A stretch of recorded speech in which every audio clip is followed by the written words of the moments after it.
Olá, segundo ano, tudo bem com vocês? Então, como vocês já sabem, a gente está tendo aula virtual, estamos gravando videoaula para vocês, mandando atividade de fixação em relação a conteúdos que vocês já estudaram, em relação ao conteúdo novo que a gente está dando. E a gente está fazendo isso e espero que vocês estejam aproveitando, estudando mesmo, enquanto a gente está enfrentando essa pandemia do Covid-19. Eu espero que logo, logo vai passar e a gente vai poder voltar a ter a aula presencial novamente. E o que eu peço para vocês enquanto vocês estão em casa? Vocês já estão estudando, fazendo as atividades, mas eu peço para que vocês aproveitem esses dias que vocês estão em casa e leiam o livro do seminário de vocês. Vocês do segundo ano ficaram com o livro Memórias Póstumas de Brás Cubas, de Machado de Assis, e eu espero que vocês leiam em casa, aproveitem esse tempo que vocês estão tendo para poder estudar e ler o livro, até porque não é um livro muito grande, e vocês vão ter o tempo maior do que vocês iriam ter se a gente já tivesse apresentado o seminário. Então eu peço de verdade para que vocês aproveitem esse tempo para ler também o seminário, que quando a gente voltar, a gente vai arrumar um jeito para vocês fazerem a apresentação do seminário. Então, a aula de hoje vai ser termos subordinados ao verbo e ao nome. Então, vão ser termos subordinados ao verbo, termos ligados ao nome e vice-versa. Eu preparei um slide para vocês. Eu vou estar disponibilizando o slide também, além da videoaula, vou estar disponibilizando o slide para que vocês possam acessar lá, caso vocês tenham alguma dúvida, caso vocês queiram ver também. Eu vou estar gravando os slides que eu fiz para vocês e eu vou estar explicando, tá ok?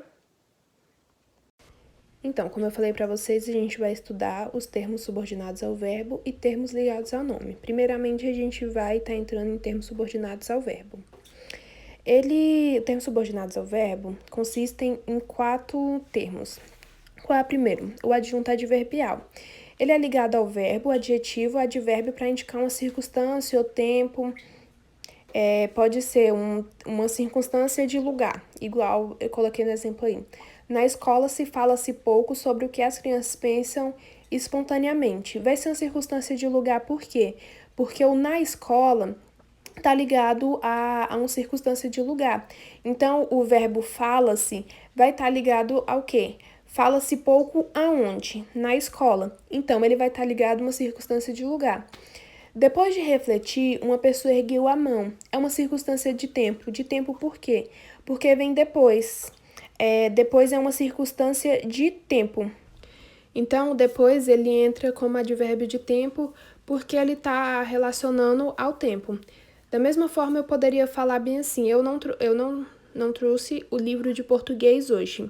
Eu iria estar falando um advérbio de quê? Eu estaria falando sobre um advérbio de negação, porque eu estaria falando o não, que vai estar relacionado à circunstância de negação. Então, como eu falo, pode ser de tempo, de lugar, de modo, intensidade, finalidade, negação, afirmativo. Tudo eu coloquei como circunstância, mas a gente também chama como advérbio de tempo, advérbio de modo, advérbio de lugar e por aí vai. O próximo aqui é o agente da passiva. O que é o agente da passiva? É um termo da oração que liga ao verbo para indicar um agente da ação. Então, ele sempre vai vir regido por preposição. Um exemplo que eu coloquei aí é o abaixo-assinado foi feito pelos alunos. Foi feito por quem? Pelos alunos. Então, o agente da passiva, ele vai ser aquele que dá a voz passiva dentro da oração, recebendo a ação expressa do verbo. O agente da passiva é maioritariamente representado por um substantivo ou por um pronome. E eu coloquei uma dica aí para vocês. O agente da passiva só existe quando a oração estiver na voz passiva, ou seja, o sujeito recebe a ação expressa pelo verbo. Igual quando ele fala, foi feito pelos alunos. Foi feito por quem? Pelos alunos. Então, ele vai estar recebendo a voz passiva dentro da frase. Então, vocês lembrem que na frase ele sempre vai estar recebendo a ação expressa pelo verbo. Agora a gente vai estar vendo os 2 últimos termos, o objeto direto e o objeto indireto. O objeto direto é aquele que vai completar o verbo. ele geralmente não é acompanhado por preposição. Ele apenas vai completar para dizer o que o verbo está fazendo. Se eu falo bem assim, comprei um livro, eu já sei que é um sujeito oculto. Então, eu comprei um livro. Então, um livro vai apenas vir como objeto direto para complementar o verbo falando o que eu comprei. Eu comprei um livro. E a gente tem o objeto indireto. Completa o sentido de um verbo transitivo indireto. Então, ele vai precisar da preposição. Então, eu falo, comprei um livro. No objeto direto, eu não precisaria especificar. Agora, no objeto indireto, eu preciso especificar. Eu comprei um livro de poesia. Eu poderia falar bem assim, comprei um livro por R$50. Então, o objeto indireto, ele vai ser aquele que ele vai precisar eu especificar. Ele, além de falar bem assim, comprei um livro, que seria um livro com objeto direto. Mas aí eu preciso especificar um livro de quê? Um livro de poesia que tem a preposição. Agora a gente vai estudar sobre os termos ligados ao nome. Os termos ligados ao nome também tem 4 termos que nem os termos subordinados ao verbo. Então a gente vai ver os 4 agora. Os próximos termos são adjuntado nominal e complemento nominal. Geralmente tem gente que confunde a adjuntado nominal com complemento nominal. Só que o adjuntado nominal se refere somente ao substantivo, enquanto o complemento nominal ao nome, ao substantivo, adjetivo e advérbio.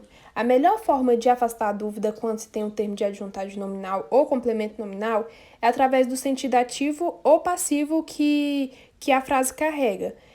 O ativo é o adjuntado nominal e o passivo é o complemento nominal.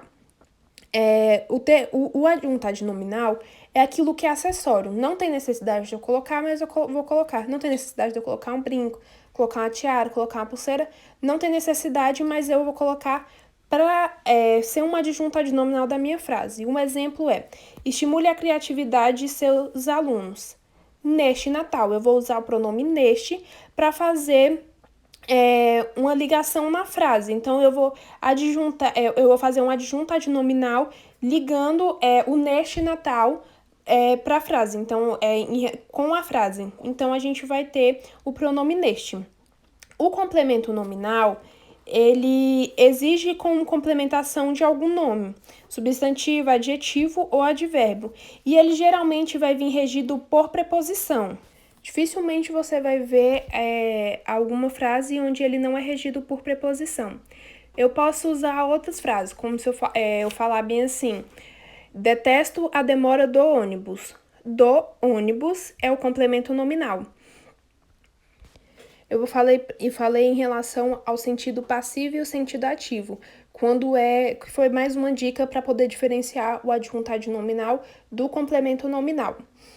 Às vezes eu posso ter a mesma frase e ter uma diferença em uma palavra em cada frase que pode mudar o sentido. Como assim? Um exemplo: a crítica do autor foi cruel. É um sentido ativo, então ele logo vai ser um adjunto nominal, porque a crítica do autor, então é um sentido ativo, o autor fez a crítica. Agora eu posso falar bem assim: a crítica ao autor foi cruel. Então é o sentido passivo, logo vai ser um complemento nominal, porque já vai ser uma crítica relacionada ao autor e não vai ser o autor que fez. Então, às vezes, são palavras pequenas que vão mudar, mas que vai mudar o sentido. O sentido pode ser ativo ou passivo. Então, o ativo é quando ele tá falando, e o passivo é quando ele tá recebendo, igual no exemplo que eu dei para vocês aqui agora. Um exemplo com complemento nominal e advérbio a música alta faz mal aos ouvidos. Aos ouvidos vai ser complemento nominal do advérbio mal. Agora, os próximos termos que a gente vai ver, primeiro o predicativo e depois o apóstrofo. A gente vai falar sobre 2 predicativos, o predicativo do sujeito e o predicativo do objeto. É quando ele vai estar no estado do núcleo do sujeito ou do objeto. E tem os exemplos aí, ó. Os torcedores saíram alegres. Quem saíram alegres? Quem saíram alegres foram os torcedores. Então, ele vai ser um predicativo do sujeito, porque é um predicativo que ele está ligado ao sujeito, os torcedores. Já no exemplo abaixo, os torcedores consideraram o jogo fraco. O que é que eles consideraram fraco? O jogo. Então, vai ser um predicativo do objeto, já que o jogo é um objeto direto. Então, vai ser um predicativo do objeto e ele não vai ter, enquanto o de cima está relacionado ao sujeito, esse vai estar relacionado ao objeto. A gente agora vai para o apóstolo. O que é o apóstolo? O apóstolo é o termo que qualifica ou especifica melhor outro valor substantivo ou pronominal, já mencionado anteriormente. Se eu falo bem assim, Maria, irmã de Júlia, comprou um carro, não é qualquer Maria, é Maria, irmã de Júlia. Então, eu já vou estar especificando. Maria, o irmã de Júlia, o que está entre vírgulas, vai estar especificando qual Maria que é. Se eu falo bem assim, gosto de tudo deste restaurante, as carnes, a comida, o ambiente, eu poderia falar do atendimento. Então, eu vou estar especificando as coisas que eu gosto no restaurante. Eu vou estar dando exemplos do que aqui eu gosto. Então, ele vai ser um apóstolo. E aí, eu coloquei embaixo algumas dicas. Na verdade, uma dica, né? Onde fala, os apóstolos geralmente vêm marcados por algum tipo de pontuação, vírgula, travessão, parênteses ou 2 pontos. Então, quando for assim, ele vai ser apóstolo. Como outro exemplo, se eu falo bem assim, A Hora da Estrela, vírgula, de Clarice Lispector, vírgula, é um romance. Então, eu sei que eu não estou falando da Hora da Estrela, que eu poderia estar falando em relacionada à estrela ou a outra coisa. Eu estou falando relacionado a uma obra, ao livro A Hora da Estrela, que foi escrito por Clarice Lispector. Então, eu vou estar especificando que foi de Clarice Lispector. Então, não é qualquer Hora da Estrela, é em relação ao livro A Hora da Estrela. E é isso, gente. Como eu falei, eu vou deixar disponível os slides para vocês. Vai ter uma atividade, eu espero que vocês tenham entendido. Qualquer dúvida, vocês tentem, quando vocês mandarem o e-mail, vocês mandam um e-mail especificando, caso vocês tenham alguma dúvida, tá ok? Bom final de semana para vocês, e é isso aí.